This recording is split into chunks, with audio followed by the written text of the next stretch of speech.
isang pirasong papaya.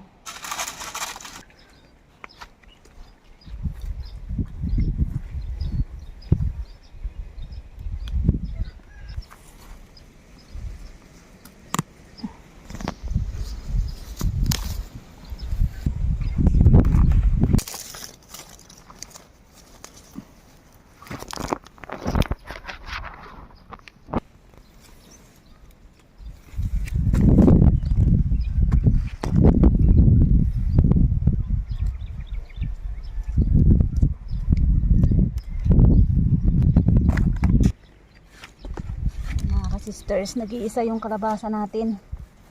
Kunin na natin to para panghalo lang sa gulay.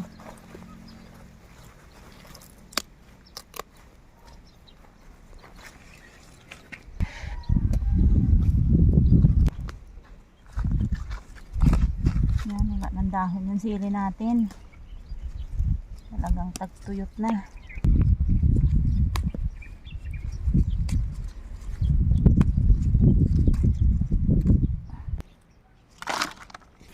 Kahit tuyo yan, basta may gulay. Pwede ko naman eh. Pili ka pa. Muna natin yung ating dilata.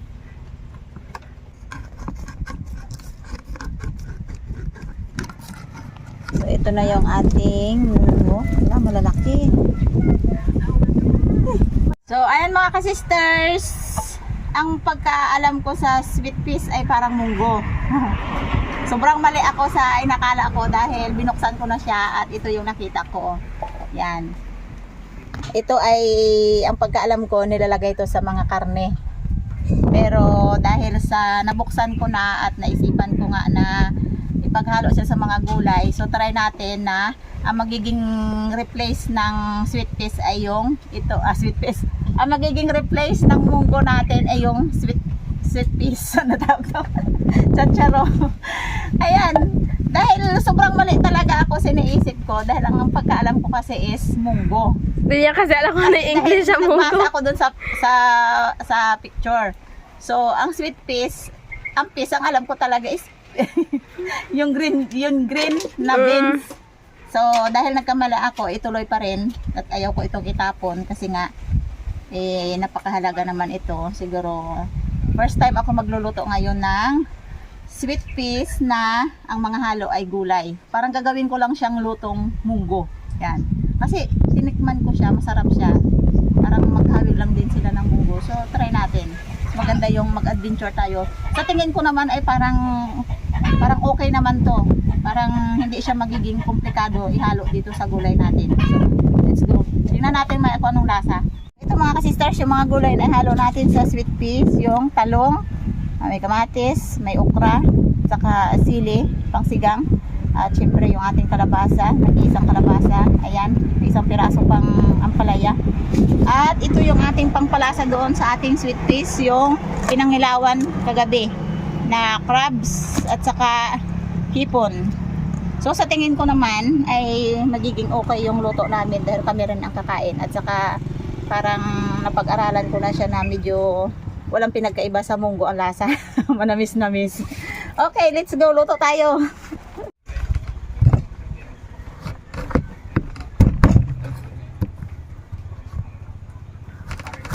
Mahirap kasi yung pinadalhan ka ng isang bagay na kailanman hindi mo na naranasan, nakita at alam yung laman dahil yung mga tawag yun parang inusinti. Kaya yan niya. Alam mo, parang gawin natin siyang munggo. Diba? Ang masarap dyan yung sabaw niyan.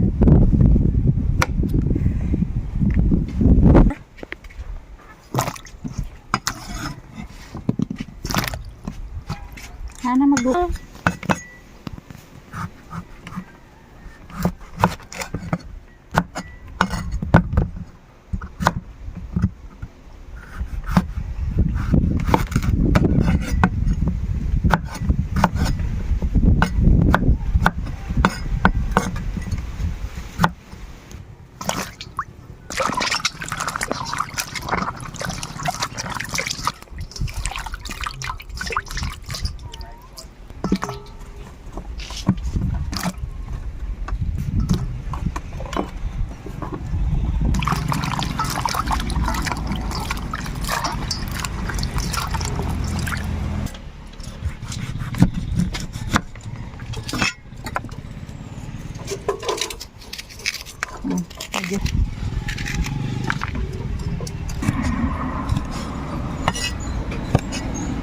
kukuha sila ng kamatis sa garden. Kuha siya. O di ba binigyan ko kahapon habang nag-asa yung tubig. Sabi ko kay Jane, magkuha na lang ng kamatis. Hindi kasaro ko.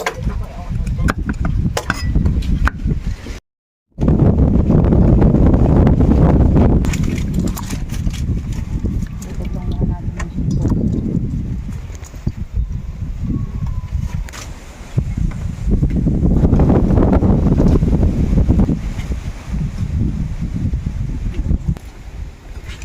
Ito ay natin yan.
Ito na mga kasisters yung ating pinakamunggo. Sweet peas. Hindi ko dinamihan yung yung sabaw. Para kahit papaano ay malasang-malasa yung luto natin. Diba? Parang masarap din siya aya. Parang munggo din siya pero malalaki lang. Lagay na. Gusto ko sa ampalaya ay last siya ilalagay para hindi ma-overcook at hindi kumait. Timpla natin ng patis.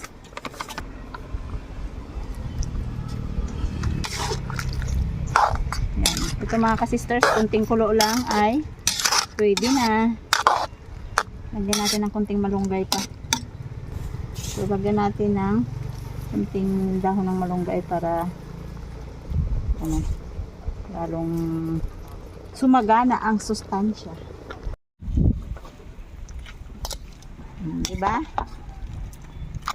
May ano siya, may aftertaste. Namit, masarap ganyan na si Tito Moimer saka si Tito Moimer. Hipon.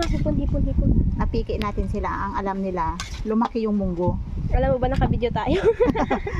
Pero ang alam nila, ang hindi nila alam ay hindi ko rin alam na ito ay sweet peas. O diba? O, konting sabaw, napakalasa yung sabaw, tumama din siya sa lasa. Hindi ka nagkanin ngayon ah. Ayaw ko siya magkanin kasi gusto ko malasahan talaga yung malalaking munggo. So ay mga ka-sisters, ito yung pangalawang araw na ginagawa yung kwarto ni Hana. Kaya mamaya sasilipin natin yung kwarto ni Hana. Siguradong tapos. Tapos na yun. One day. One Thank you day. kay Mami. Ma'am, thank you ma'am. Thank you very much. Kay sir. Kay Sir din. Kay Sir Rodolfo, maraming salamat at kay Ma'am May sa pag-sponsor doon sa pagpapaganda ng kwarto ni Hana at ni Aya. So after ng skim coat ay magpipintura na kami ni Kamister. Pangarap ko yun eh. Pangarap. Ano pa? Since ano? Nagkaroon tayo ng bakay. Na magandang Na kwarto mo. magkaroon ng kwarto, tapos magkaroon ng pintura. Di nangyari. Yung pangarap mo, sinamahan mo ng prayer? Yeah. Pag nagkapangarap ako, prayer talaga yun. Bakit pati siya na nadamay? Ikaw lang yung nangarap. Dahil doon ba siguro Nangarap ka din? O alam ko na, doon kasi ako nag-pray sa kwarto namin. nadamay siya? Nadamay siya. Naka-amen na lang. Naka-amen ka? Oh, amen. Grabe, malakas yung pamana.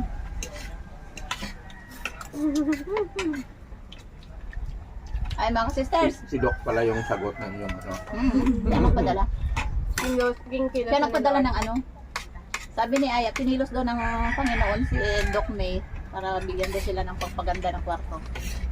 So, God answers prayer. Kaya maraming salamat kay Jesus. Dahil kung tustusin talaga sa panahon ngayon na mahal ang gasolina, ay talagang mahirap kayo magpaganda ngayon ng bahay. Isi-save muna kung talagang may kita para sa pagkain nyo namin. So ayan, maraming salamat mga ka-sisters dahil ang pagkain namin hindi pa natatapos at sasabi ko doon sa luto ko ay subukan nyo po para matikman nyo din kung ano ang lasa ng munggong malalaki or sweet peas para sa mga gulay. Okay naman siya, masarap siya. Kasing ano, lasa lang, yung lasa din ng munggo. Oh, kasi lasa din ng munggo. Okay mga ka-sisters, babay tayo at God bless po sa inyong lahat. 10. Ito na nga yung kwarto ni Hana mga ka-sisters at matatapos na ito sa paglagay ng skim coat. Ang sabi ng manggagawa ay pag natuyo na yung skim coat ay kailangan daw itong lihain, yung magaspang na liha para kuminis na kuminis. Pagkatapos nito ay saka na namin lagyan ito ng pintura at ang kulay ng pintura na ilalagay namin ay kulay puti din para maliwanag na maliwanag tingnan yung kwarto. Dahil ang kwarto na ito mga sisters ay isang bintana lang at kung titingnan mo siya parang kuiba. So ayan, maraming salamat.